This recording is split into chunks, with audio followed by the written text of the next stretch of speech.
to these people, man. They be just making up shit.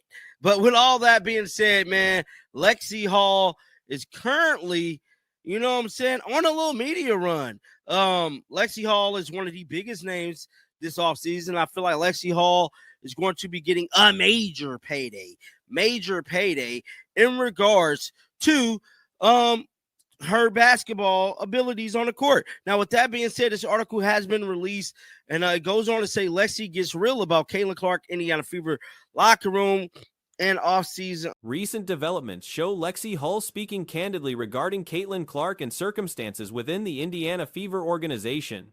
As the lengthy break between seasons approaches, numerous discussions have emerged surrounding collective bargaining agreement talks. Despite various claims circulating about potential work stoppages affecting Clark's participation, these reports appear unfounded. Expectations point toward an extension of current agreements, with existing terms likely continuing if negotiations stall. Given the league's current momentum and significance, a complete shutdown seems improbable due to various political considerations involved. Hull has been actively engaging with media outlets during this period, establishing herself as one of the most prominent figures in current offseason conversations. Season uncertainty. Now, I've been telling y'all, I feel like Lexie Hall is somebody that I feel like is 50-50 with Lexie staying. I feel like Lexie definitely should stay. I'm not saying Lexie should leave in any way, shape, form, or fashion. But when it comes to the money, Indiana might not want to give Lexie Hall like a max deal. And I feel like she can go somewhere else and definitely get that max. She don't have to come off the bench, which she wasn't really coming off the bench this season, but sometimes she was. But it goes on. Analysts anticipate substantial financial offers coming her way based on her demonstrated skills and contributions. A recent piece titled "Lexie Gets Real About Caitlin Clark, Indiana Fever Locker Room and Offseason Uncertainty" has garnered attention across basketball communities. The situation surrounding Hull's future remains uncertain, with opinions split regarding her potential return. While staying appears beneficial for franchise continuity, financial considerations could influence decisions. Indiana may hesitate to offer maximum contract terms, whereas other organizations might readily provide such compensation. Additionally, Hull's role fluctuated during the previous season between starting and reserve positions, though she primarily played significant minutes. Sometimes she was. But it goes on to say Caitlin Clark sneakers almost took the Indiana Fever to the finals, which was the all-black Air Force Ones. Caitlin Clark was already ruled out in touring games from the sidelines, but her kicks was once the good luck charm for the Fever. It started when they were down 1-0 in the best of 3 versus the Atlanta Dream. That was one series that was crazy, bro. She walked out on the court with her black Air Force Ones. We all remember that moment. Now, it goes on to say Lexie Hall stated, an interesting storyline involved Clark's footwear choices during playoff competition. Despite Clark being sidelined due to injury during postseason action, her signature black Air Force One sneakers became associated with team success. This phenomenon began during the best-of-3 series against Atlanta Dream when the squad faced elimination down 1-0. Clark's courtside appearance wearing those particular shoes coincided with the team's comeback. However, this perceived advantage diminished as Indiana eventually fell in the decisive 5th contest against Las Vegas. Hull offered her perspective on sneaker culture within the organization, noting Clark's extensive collection resulting from endorsement deals. Air Force Ones, we all remember that moment. Now, it goes on to say Lexie Hall stated, I mean, what the hell? The Air Force One magic faded as the Fever lost out in Game 5 versus the Aces. Now, she said, I would say, I think Caitlin Clark has the best sneaker game because I think it gets the most amount of free shoes. And also, Tosh has a really good sneaker game. She's like retro colors, which I think is really cool. Now, Lexie Hall was on Soul Retriever YouTube channel. Shout out to Soul Retriever. She also mentioned teammate Temmie Smith's appreciation for vintage colorways, describing them as particularly appealing. These comments came during Hull's appearance on Soul Retriever's platform, a popular channel showcasing celebrity residences and personal collections. The segment featured Hull displaying various pairs from her own assemblage, including gifts from her partner and expensive Travis Scott collaborations. Regarding Clark's professional situation, her Nike signature agreement remains secure for upcoming seasons. However, Hull's circumstances differ as a restricted free agent experiencing this status for the first time. She acknowledged the complexity this creates, expressing affection for Indiana while recognizing inherent uncertainties. Overachiever, they big, man. They really, really, really big. So they celebrities' houses and stuff like that, and check out their closet. Well, Lexie Hall appeared on an episode of Soul Retriever. I didn't even know that they had this little bit of subscribers, but guys, definitely go to Soul Retriever. Show them some love, bro. Because, like, if y'all don't know, like, I'm a big sneaker guy, bro. Like, I got a crazy shoe collection. Hull emphasized the meaningful connections established within the community, appreciation for the organization, and strong fan relationships developed over her tenure. The ambiguous nature of professional sports means situations can shift dramatically before the following campaign begins. Broader league matters have also emerged as significant concerns. The relationship between NBA Commissioner Adam Silver and WNBA operations has come under scrutiny amid developing controversies. Silver played instrumental roles in securing substantial media rights agreements benefiting both leagues, with many NBA franchise owners maintaining WNBA team investments. Current federal investigations involving gambling allegations against multiple basketball figures have created unprecedented situations. Big sneaker guy, bro. Like, I got a crazy shoe collection, but I try to leave my personal life out of it. I'm launching a third channel, JTL 3.0, that is exclusively gonna be about my life because so many people keep copying me, and I think it might be, what I'm saying, just to add something different. What's a recent pair that you picked up? Ooh, well, I got a few of these from JD Global Access, but these I think are my favorite new pair that I got. And you can. I look like Lexie still got a black eye, bro. I think. Portland coach Chauncey Billups, Miami player Terry Rozier, and former professional Damon Jones face indictment in comprehensive federal probes. Reports describe elaborate schemes involving specialized equipment like X-ray technology, see-through materials, and sophisticated devices. Additional allegations include athletes falsifying injury reports. The severity of these accusations could represent historic sports scandals if proven accurate. Congressional involvement has escalated, with House committee members requesting briefings from Silver by October 31st. The Committee on Energy and Commerce, which previously investigated steroid usage in baseball, Olympic anti-doping protocols, and abuse cases, now seeks detailed information about basketball-related illegal gambling activities. New pair that I got. And you can. I look like Lexie still got a black eye, bro. I think she still got a black eye, bro. No way do she still got a black eye. Now, this came out yesterday. Hold on, let me see. We're going to take these. I mean, I feel like I need to take like my most valuable ones. So these. But I'd probably leave these. No, I would take these. Yeah, these. We're running out. And then we're going to come back and get 3 more. And then, yeah. Legislators want clarification on measures preventing non-public information misuse, whether existing conduct codes adequately prohibit such behavior, and if partnerships with betting operations require reassessment. These developments carry potential implications beyond gambling concerns.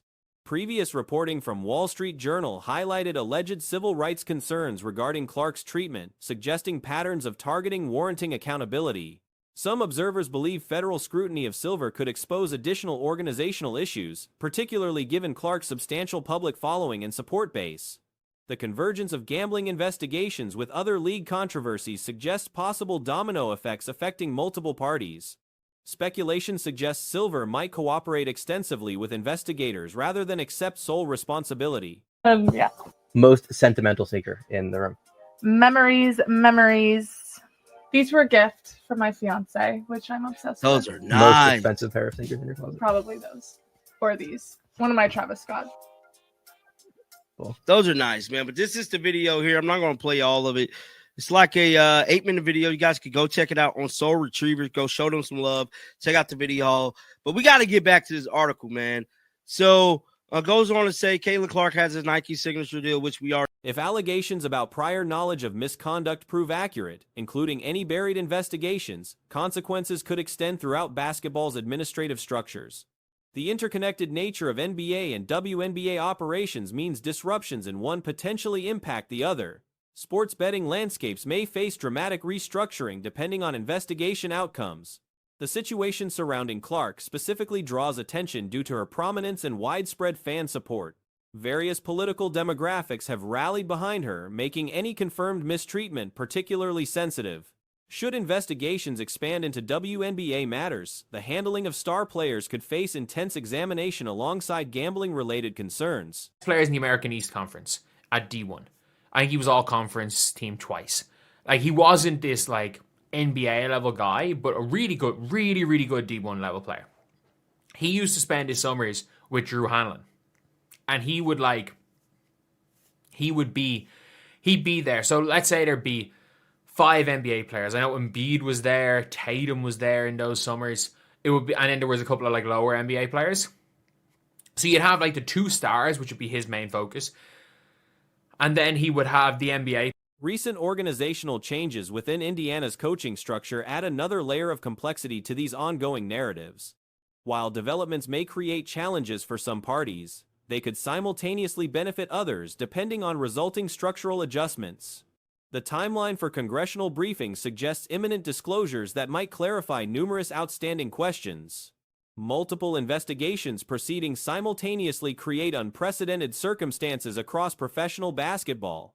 Federal authorities examining gambling operations, media outlets reporting potential rights violations, and legislative bodies demanding transparency represent convergent pressures rarely seen in sports administration. Which would be his main focus. And then he would have the NBA players as well. Those guys are working off against each other. But when they're going to play in scrimmage, you need high-level guys. So he's bringing up high-level D1 guys. He's bringing up really high-level D1 guys to act as basically as training partners to get them better. So that's the real thing of when, like, if you go to a Drew Hanlon, you're working out with. Let's be real, like, if you are Embiid, you're working out with Tatum. You're working out. How these various threads interconnect and what eventual outcomes emerge remains uncertain, but the scale suggests significant ramifications ahead. The sports betting industry's rapid expansion and integration with professional leagues now faces potential regulatory revision. Committee members questioning partnership terms indicates possible policy shifts affecting how organizations engage with gambling platforms. Whether current frameworks prove sufficient or require comprehensive overhauls depends largely on investigation findings and any established patterns of abuse. Meanwhile, individual players like Hull navigate standard off-season procedures amid this turbulent backdrop. With Tatum, you're working out with the top, really high-level D1 guys who are maybe not NBA level because it's probably harder to get them, and you're working out. And also, it's hard probably to get NBA players working against each other so they don't know their moves. But you're working out against these really high-level players. And that's the big difference.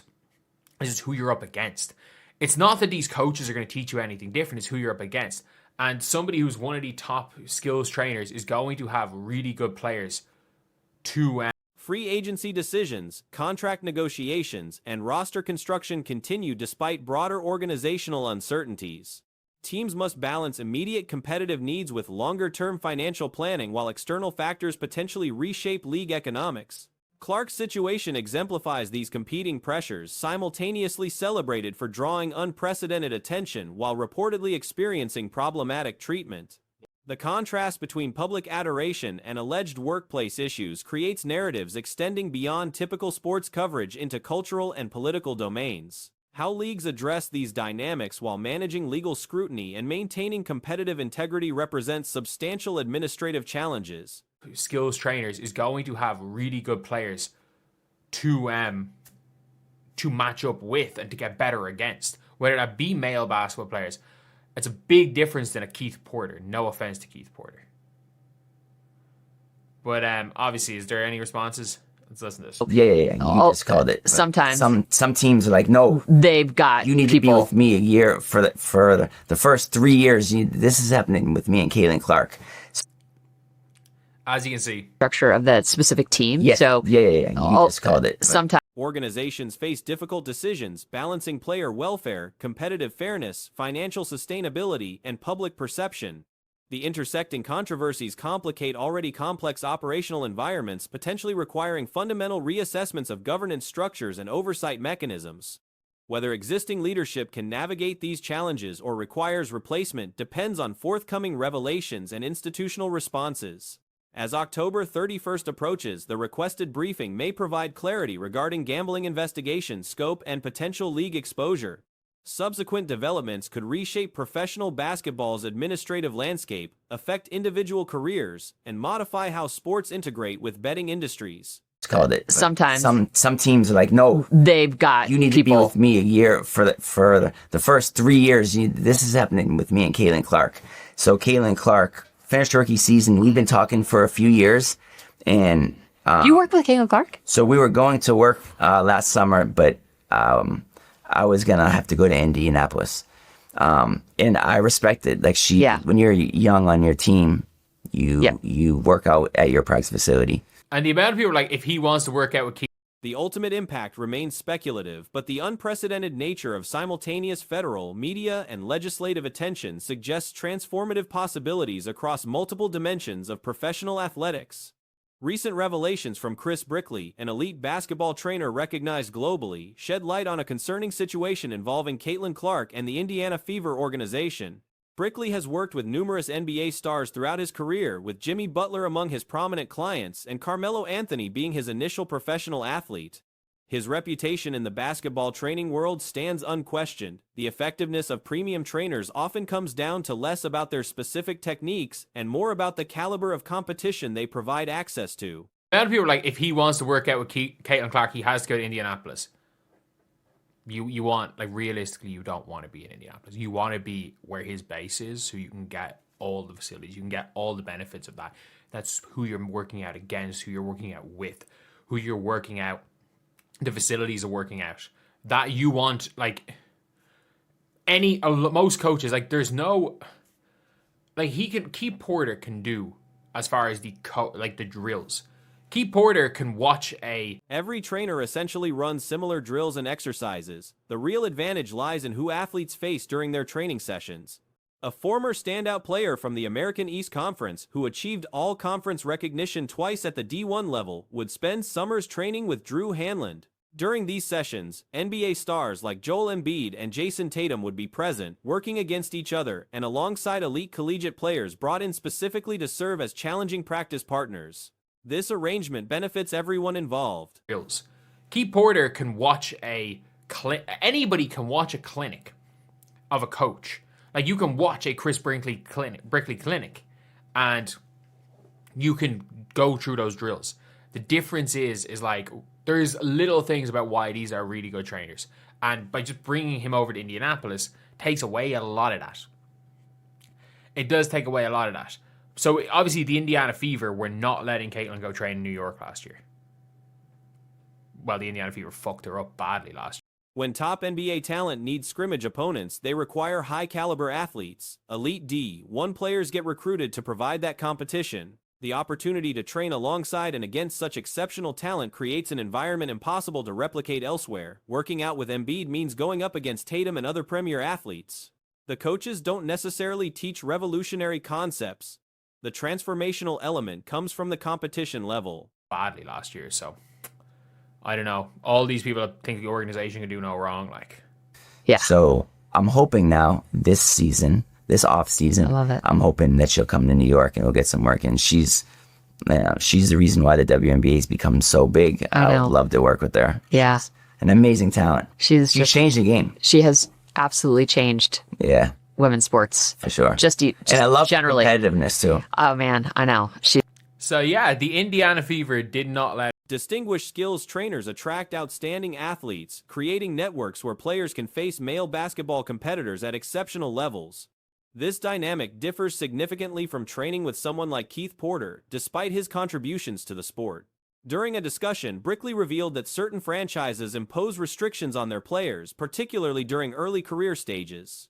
These organizations demand that young athletes remain with team facilities for their initial 3 years. Brickley specifically mentioned this situation occurring with Caitlin Clark.